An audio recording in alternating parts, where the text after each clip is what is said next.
Hey friends! The Global Chatter is currently on hiatus as we're getting ready for our upcoming season. However, in the interim, we've got some great bonus content from some of our most recent episodes, like the one you're about to listen to now. Check them all out, as well as some of our earlier episodes so you can get caught up. And as always, you can stop by theblackexpat.com to see what we're up to. Thanks for listening. All right, so one thing I was really curious about was you mentioned that Germans don't really like to talk about race, obviously, especially as we compare it to the US, which I think sometimes people think we talk about race too much. What is the difference and why is that? And is it cultural? Well, I think it's definitely highly linked to the Second World War. Obviously, what the Nazis did was a lot about, defining people's races.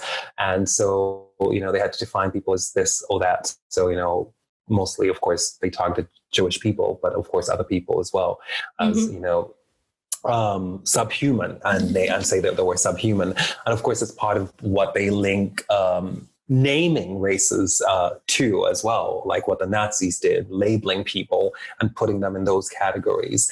And so I think they look at the discussion on racism and races as something linked to that. And I think it's very different, of course, from what happens, when people who are fighting against racism and racial discrimination want to talk about race. That's not what they're trying to do. They want to have the problem named and to also show who is, being targeted the most by, people discriminating against them. And I think and in a way to try to also find a solution and to find ways of repairing those issues. And I think that's sort of the major differences. And I think they just sort of, for them, it's sort of like race, naming race, sort of like, Nazis, it's sort of like, for them, it's just sort of equated to that. And sort of like, as you can imagine, if you haven't been to Germany and lived here, it's big and it's major because, of course, the way that the Second World War and Nazi Germany has influenced the country's understanding, like Germany's understanding of what it is, and its, the country's identity is very much shaped by that point in history. And it's almost like you can, the fact that Germany was divided as a country, West and East, all of that is linked to that as well. So I think that is one reason why it's sort of like the huge elephant in the room, and it's always present in a way. It's almost like it's cast a shadow on Germany, and so it's hard for people to talk about race. It makes it harder for people fighting racism to talk about, but it makes it harder for people to even listen, because the moment they hear that word, they want to probably just get out of the room and run, and then they of course they think that you're the one being racist because you are talking about racism when you're trying to fight racism. And so it's sort of it is extremely challenging. And I think for people whose job is to really, fight racism, it makes it very, very difficult. It's super disturbing, which I don't know how many people know this. I mean, obviously, because everything you talked about goes back to World War II and the Nazis and obviously pre-World War II, right? And the rise of Nazism is how much Hitler and company studied Jim Crow in the US, right? I mean, I say that because I am aware that there are people who just don't know that they look towards what was happening in the US, that they look towards the oppression that was happening with Black folks, the designations that the government had given those who were Native American and who were Asian. They looked at the ban on interracial marriages and relationships, and they kind of used what they could, when, I don't know if there's an old adage, my mom basically was like, you take what you can use and throw the rest out. And it is so interesting to me how much the discriminatory systems that were set up here became a partial model for, of course, what happened in Germany, and then obviously gave rise to a horrific world war event. So yeah, thinking about that context and what you said, I think it's always interesting to an American ear in some circles, not every circle, but just always hear, people tend to just not want to talk about race when, for us, and I get it. And it's not a necessarily negative thing, but it's just such a different, I think, from an American lens. But I think that's one part of it. That's the bigger part of it. And then the other big part of it, I think I've been having this discussion with other people of color, especially here in Europe and in Germany in general. And I think one of the reasons is that it just it does make people uncomfortable to talk about race. I think in Europe in general, there is this sort of discomfort talking about race in general. And I think people are just not comfortable talking about something that makes them feel awkward and uncomfortable. So I think it's the same thing in the United States. It's more like, and then of course owning the responsibility that I'm part of the problem. I think the realization with the killing of George Floyd was also that a lot of people finally realized, and they are also perhaps part of the problem. And I think there is a certain discomfort. And I think the discomfort of talking about racism is because I think maybe at the core, we all know that we're part of the problem. and then it makes people uncomfortable. It's sort of like, where do I fit in this problem? Am I sort of the bigger part or the smaller part? And am I sort of one who, is impacted more by it as a result? And so for the people who can, obviously avoid it by just sort of sweeping it under the carpet. And for white people, it's much easier, or people, in the majority, or if they're in majority in a country, it's much easier sometimes. Anyone in a position of power, it's much easier to sweep it under the carpet. Who end up suffering it, it's not quite the same. And I think that's also one of the differences. But I think even for Black people, sometimes it feels like a nuisance to have to talk about racism sometimes. Right. I've heard of Black people who say that, or people of color who say that. And of course, when you look at those Black people and people of color who say that, they tend to be people of color and Black people of color who have generally benefited from the way things are. I can mention some names, but I won't. Oh no! There's some famous Black people who said as well, and as well who've said things like, it's not an issue for me, or I don't know why this is, why we have to talk about it, or things like that. And I think, and also other Black people who have said that maybe to another person of color or whatever. I've had conversations with people of color, and they what this Black person said to me, and I was so surprised, and I think it was so wrong. And I was like, you know what? I think a lot of people saying things like that, also not realizing that they're sitting on the shoulders of the work of other Black activists over the years, and they just don't realize that they are because someone spoke up, and they think that they just got there because they worked hard and they just fit in and they just, whatever, and I think there's so many ways we can, spin that. But I think we need to recognize, I think it's almost like it's not just Black people, it's also women, it's also gay people. Anyone from an underrepresented group needs to recognize that the reason they are where they are today, they've gained any amount of access to certain rights and certain things, because other people worked hard to make sure that they got those rights. And if there's someone else like them who's complaining, they also need someone to speak up for them. And even if you yourself don't see it or feel that you get it, you need to try to understand it and speak up for, other people like you. I think it's so important. And I feel, and it took me years to get here. It's because I was also one of those Black people at some point. This is why I'm saying this. You're saying it freely. I am saying this because I was also one of those Black people who thought that if I just worked hard, I would, get a fair chance as well.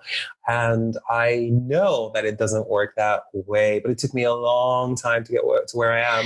And I think it takes some people even a longer time. Some people get there. And so I think it's important. I think it's also just important because it's just it's our way of saying, thank you, Martin Luther King.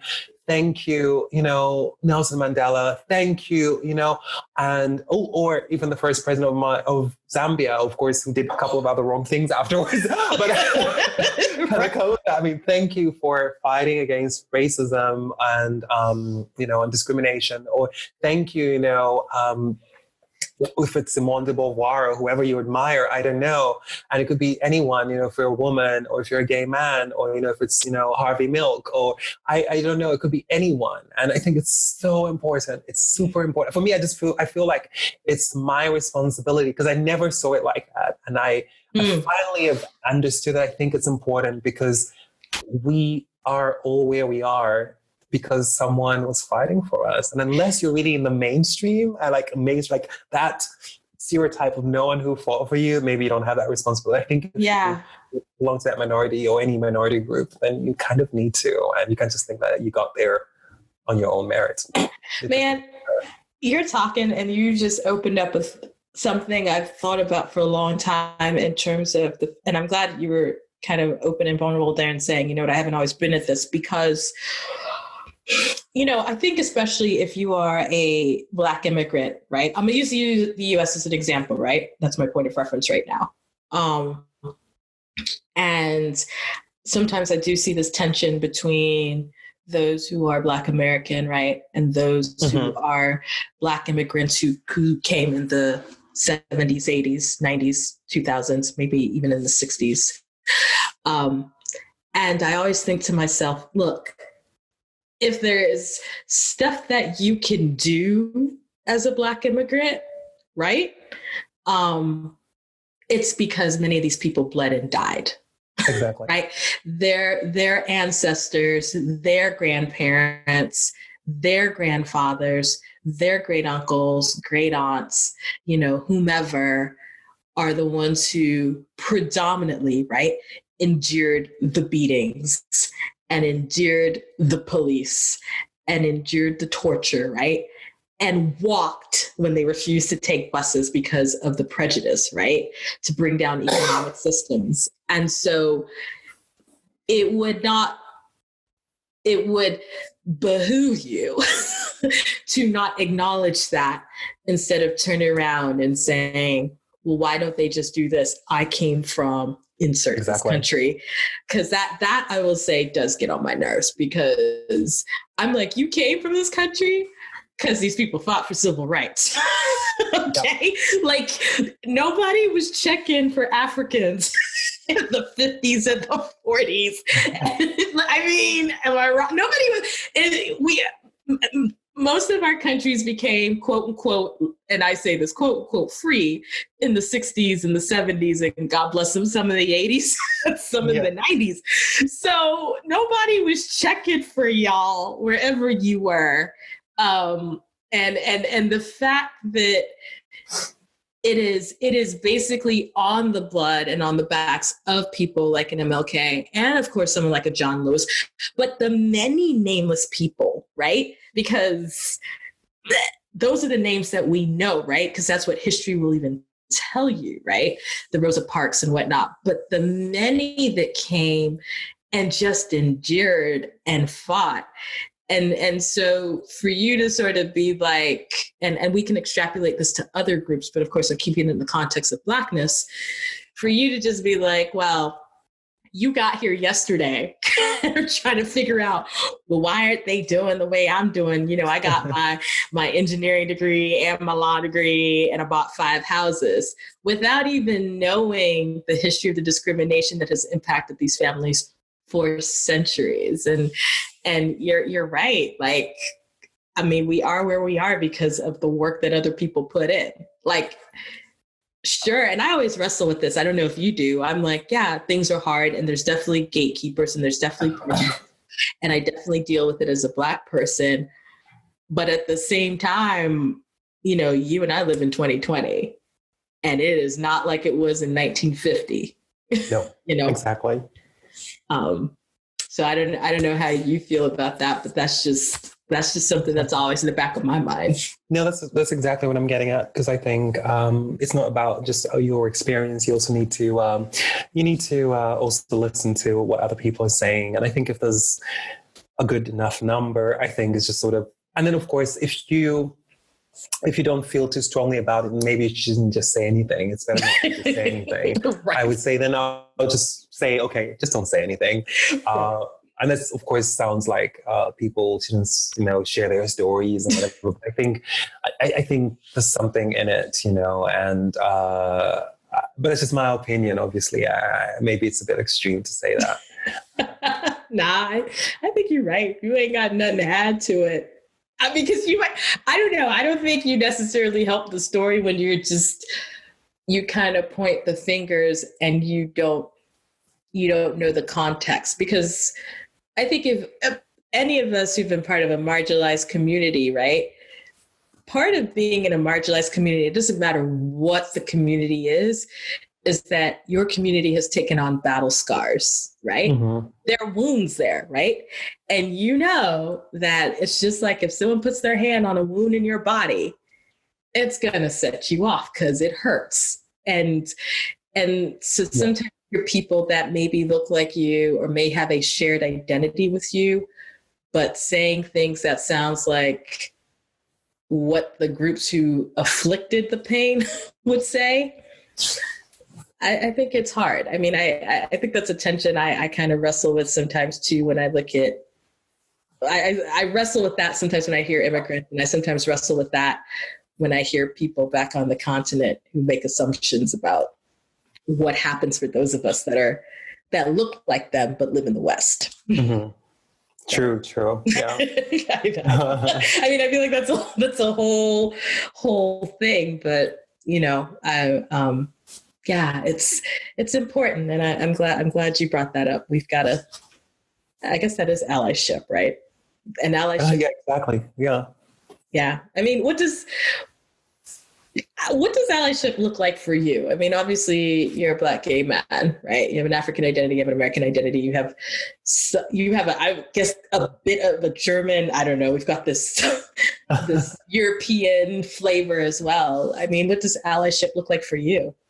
I mean, I think it's just sort of being highly aware of what other underrepresented groups are fighting and sort of not making or coming to the same conclusion as what you normally see or get, the stories you see or get, and also having friends from those groups. I think allyship is super significant only if you do have friends and personal connections from those groups of people. I think it's really hard until I had like good friends who were Muslim, it was really hard for me to understand that experience. And I don't think I quite understand it even to this day. But I think having friends who remind me of their struggles as, Muslims living in Europe, for instance, that helps me at least get that. And I never can pretend that I can speak for someone in that going through that, but at least I have someone to turn to. And these are also people I can actually ask questions about their experiences when I sort of have questions. And that's also important. But I think they have to be your friends. It doesn't have to be like that one Muslim person, who you always go to once in a while, and I think someone you actually should care about. And I think if you do have sort of like a personal investment in that relationship, then it's different. And so, go out there.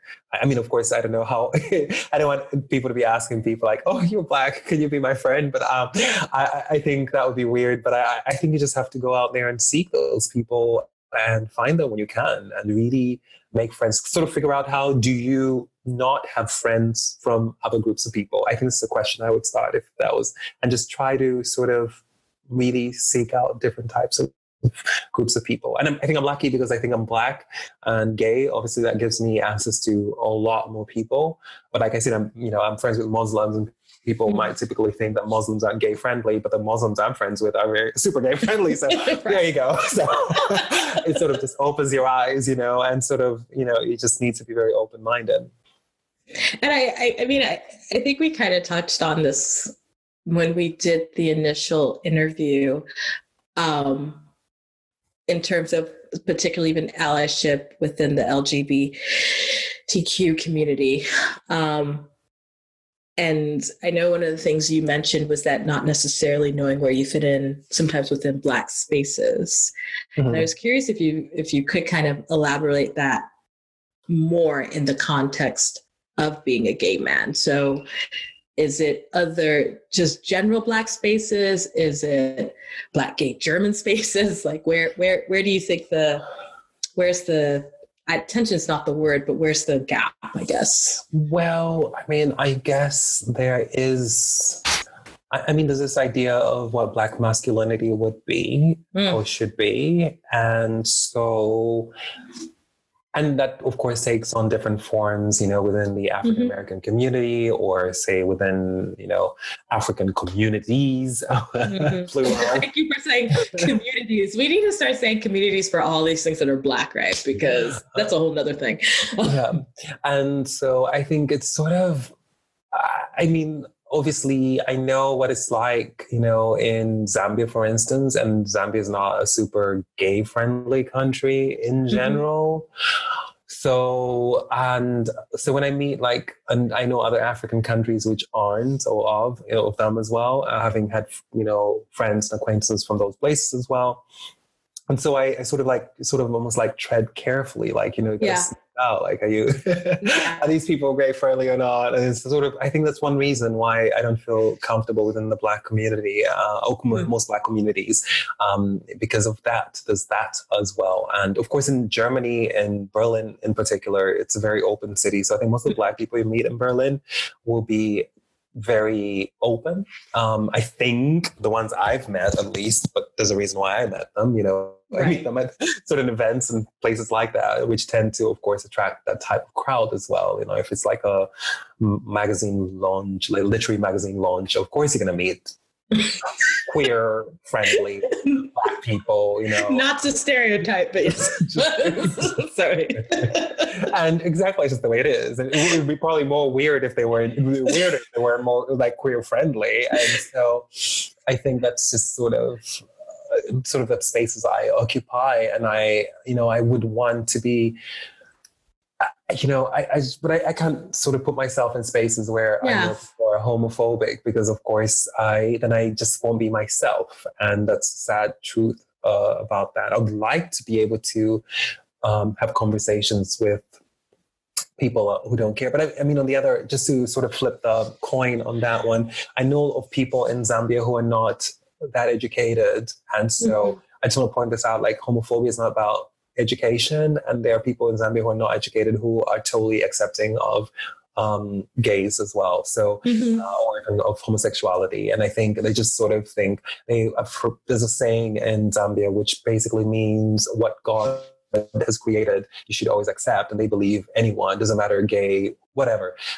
whatever label you can throw on them, anything that is God's creation, and there is nothing on this earth that is not God's creation, then, you know, you have to accept as is. And so that is sort of people who are not educated in the traditional sense, who still like formal education, who would still turn back to that saying, which is, you know, in a Zambian language, and they would say, oh, okay, so that person's a bit this or that, or effeminate, or they do that.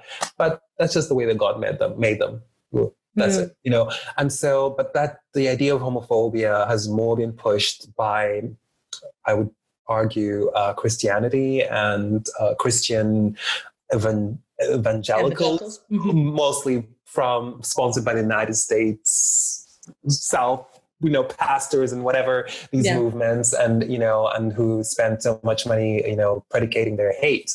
And so it's not all Christians, I must mention as well. Right. So I'm well aware of that, but I think it's sort of gained a lot of traction as a result of that. And I think we need to understand how that works as well. And I think, unfortunately, they get more airplay and more, you know, attention than they should. And I wish it was different. But it's something that, as Black people or Africans, we just need to work on and be super aware of. We just so need to ally with other groups of people, especially in Europe, right? And because, of course, the numbers are not always as high in some countries, depending on where you are. I think it's just so important to, you know, work with Muslims and And then, of course, for the Muslim community, also to work with LGBTIQ, but that doesn't always work. Doesn't always work. Right? That doesn't always work. But sometimes it does. Sometimes it does. Sometimes it does, yeah. Right. And I think you bring up a really good point in terms of, as you were talking, I was just considering, you are obviously an expat, and obviously you're a gay man, you're a Black gay man. And just even the particulars, if you are thinking about being an expat and you are queer, all the extra things that you may have to consider that obviously those who identify as straight don't, right? Exactly. Of course you touched on this in your interview, and I think we kind of know them, but, what are the countries that are safe? Right? Because if you're going to move somewhere, you mentioned obviously living in Germany, living in Berlin, it's an open society, right? So I'm not that there aren't problems in Germany, but very different being in a Germany than being in a Saudi Arabia. Exactly. Right? Entirely. And even though there's certainly folks who are queer all over the world, as much as governments don't seem to understand that.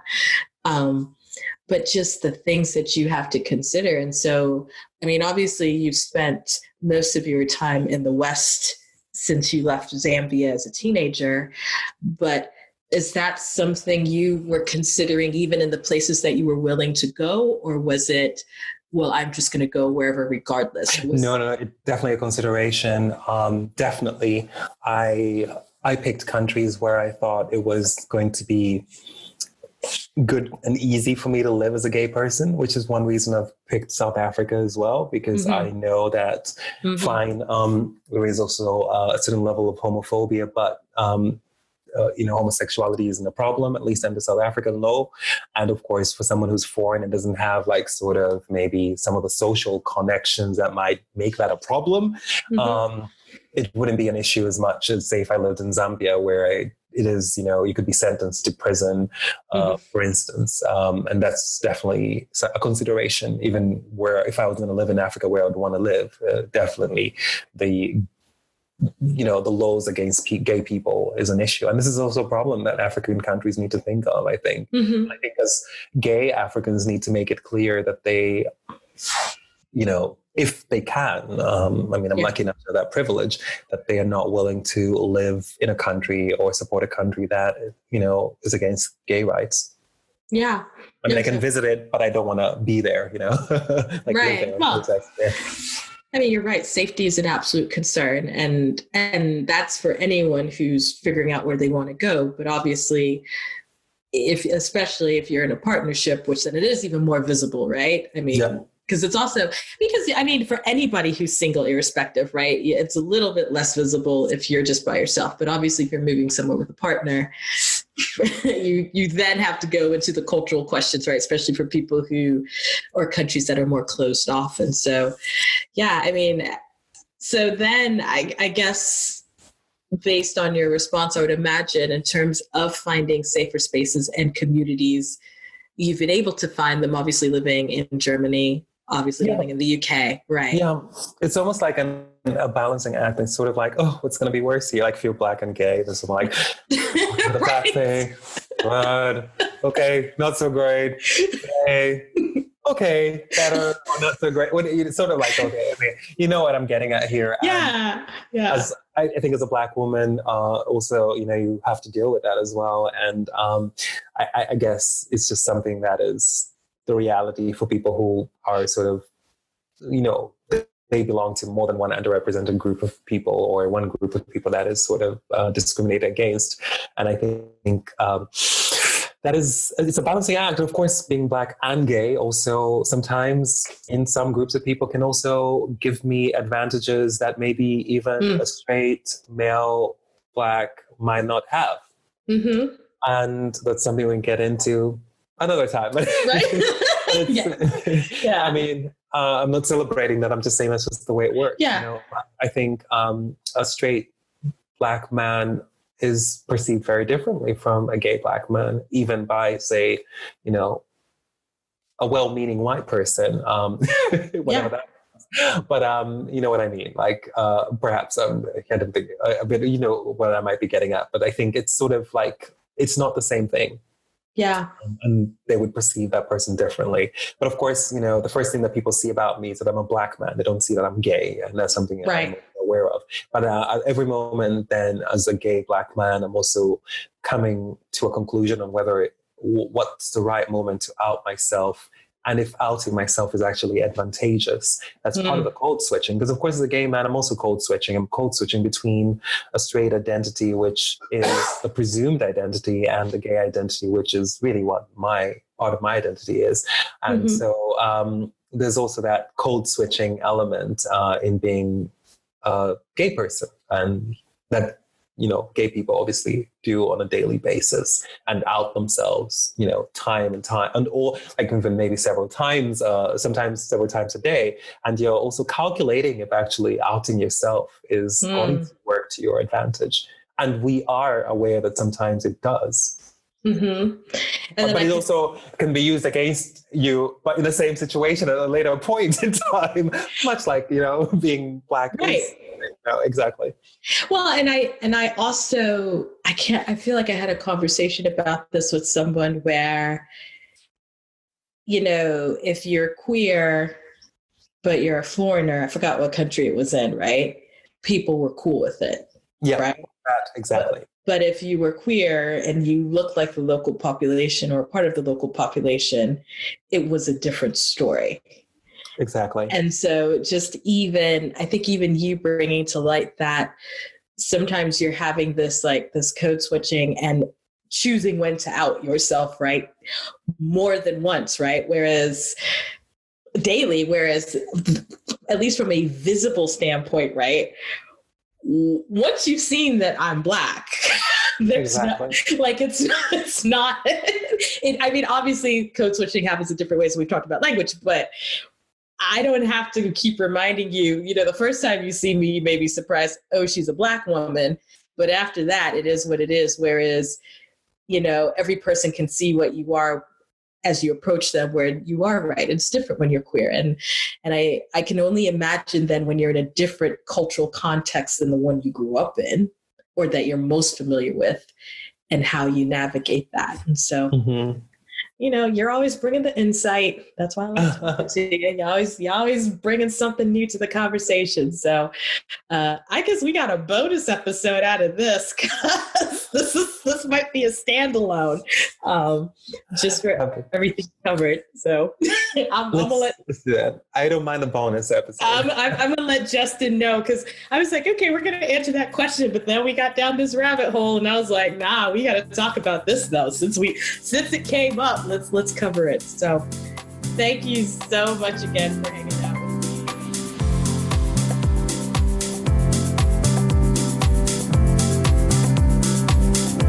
The Global Chatter from the Black Expat is hosted by me, Amanda Bates. It is executive produced by Justin Williams. You can find all episodes of the Global Chatter on Spotify, Apple, or wherever you listen to your podcast.